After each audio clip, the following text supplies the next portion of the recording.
యేసుక్రీస్తు నామములో పరిశుద్ధాత్మ ఆశీర్వాదమును ప్రతిరోజు పొందుకుంటున్న ప్రతి ఒక్కరికి హృదయపూర్వక వందనాలు తెలియజేస్తూ ఉన్నాను. ఈరోజు పరిశుద్ధాత్మ దేవుడు మనకిస్తూ ఉన్న వాగ్దానము సామెతల గ్రంథము 14వ అధ్యాయము 9వ వచనము. మూడులు చేయు అపరాధ పరిహార బలి వారిని అపహాసము చేయును, యథార్థవంతుని ఒకరి యందు ఒకరు దయచూపుదురు.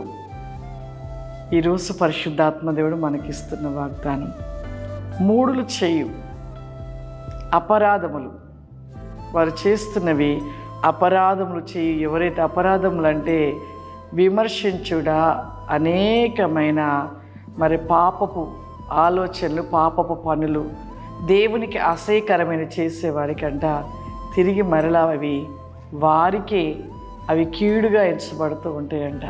యథార్థవంతుని యొక్క మనసు ఎలా ఉంటుందో, యథార్థవంతులు ఒకరి యందు ఒకరు దయ చూపుతూ ఉంటారంట. యథార్థవంతులు, సత్యవంతులు ఎప్పుడు దేవుడితో ఉండేవారంట. ఇతరులు బాధలో ఉన్నప్పుడు, వేదనలో ఉన్నప్పుడు వారికి దయ చూపుతారంట, కనికరం చూపుతారు, వారికి సహాయం చేస్తారు, వారికి ప్రేమను చూపిస్తారు. దేవుని యొక్క మనస్సు, దేవునికి ఇష్టలుగా ఎవరైతే ఉండేవారు ఎవరంటే నీతి, యథార్థత, సత్యం. యథార్థంగా జీవించేవారు ఎలా ఉంటారంటే యథార్థంగానే ఉంటారు. నీతిమంతుడు సింహం వలె ధైర్యముగా ఉంటాడనే వాక్యంలో రాయబడినట్లుగా వారి మనసు ఎలా అంటే దయ చూపుతారు, సహాయం చేసే మనసు.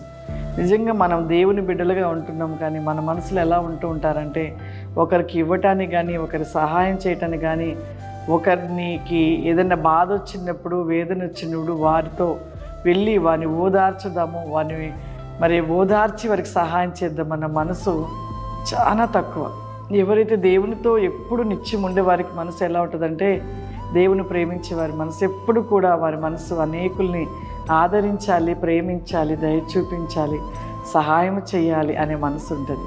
కానీ మూడులు అంటే మూర్ఖులుగా ఉండే వారికి అటువంటి ఆలోచనలు ఉండవు. ఎవరు బాధపడుతున్నా, ఎవరు దుఃఖపడుతున్నా మాకెందుకులే, మా వద్దుగా మాదేంటి, మా జీవితం ఏంటి అని పరిగెడుతూ ఉంటారు. వారి కొరకు వారు ఆలోచించుకుంటారు, కానీ ఇతరుల గురించి ఆలోచించరు. ఇతరుల గురించి ఆలోచించే వారు ఎవరంటే దేవునిలో ఉంటూ యథార్థత, సత్యాన్ని కలిగిన వారిగా ఉంటున్నవారు. అలా ఉన్నవారు ఎవరైతే దేవుడి యొక్క యందు ఉంటూ అనేకులకి సహాయమును అందజేస్తూ, ఆదరిస్తూ, ప్రేమిస్తూ ఎవరైతే ఉంటూ ఉంటారో వారు నిజంగా ఎంత దీవించబడతారో. ఆశీర్వాదాల గురించి చాలామందికి తెలియదు. మనం ఒకరికి సహాయం చేస్తే ఆశీర్వాదము మన పిల్లలకి, మనకు ఈ 4 వైపుల నుండి ఏ విధంగా మన ఇంటిలోనికి వచ్చేస్తుంది. ఒకవేళ లేని వారికి సహాయము ధన రూపము చేస్తూ ధనమును దేవుడు ఏ విధంగా మనం సమకూరుస్తాడు. ఒకవేళ రోడ్డు మీద అన్నం లేక అలబడిస్తున్న వారికి నువ్వు సహాయం చేస్తే, వారి పట్ల నువ్వు చేసినప్పుడు దేవుడు నీకు ఏ విధంగా నీకు సహాయాన్ని అందిస్తాడు.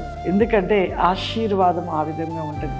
అందుకే యథార్థవంతుడికి తెలుసు, యథార్థంగా జీవించే వారి జీవితంలో యథార్థంగా ఉంటూ అనేకులకి ఇచ్చే విషయంలో, అనేకులకు సహాయం చేసే విషయంలో తన మనసు దేవునికి ఇష్టకరంగా ఉంటూ ఉంటుంది. కాబట్టి సహాయాన్ని చేయగలుగుతాడు. కాబట్టి మన మనసు కూడా ఎలా ఉండాలంటే ఎప్పుడు కూడా యథార్థంగా, కపటమైన ప్రేమ ఉండవద్దు. నీ మాటలలో సత్యము, యథార్థత ఉండాలి. నీ మనసు కూడా ఎప్పుడు కూడా ఆ విధంగా ఉండాలి. అలా ఉన్నప్పుడు ఇతరులు ప్రేమించటానికి నీ మనసు స్వీకరించగలుగుతుంది. కాబట్టి ఆ రీతిగా మనం నిలిచి ఉన్నప్పుడు నిజంగా దేవుని సింహాసనం ఎదుట మొదటి గుంపులో ఉంటాం. అట్టి కృపను కలిగిన వారిగా మనం నిలిచి ఉండాలి. ప్రార్థన చేసుకుందాం. సర్వశక్తివంతుడా, దయగల తండ్రి, నీకు వందనాలు చెల్లిస్తూ ఉన్నాను ప్రభువా.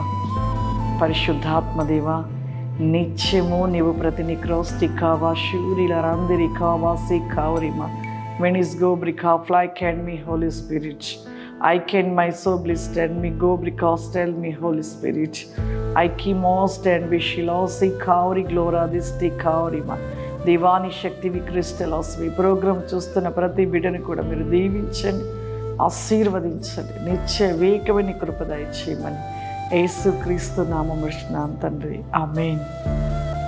God bless you. దేవుడు మిమ్మల్ని దీవించును గాక. ఆమేన్.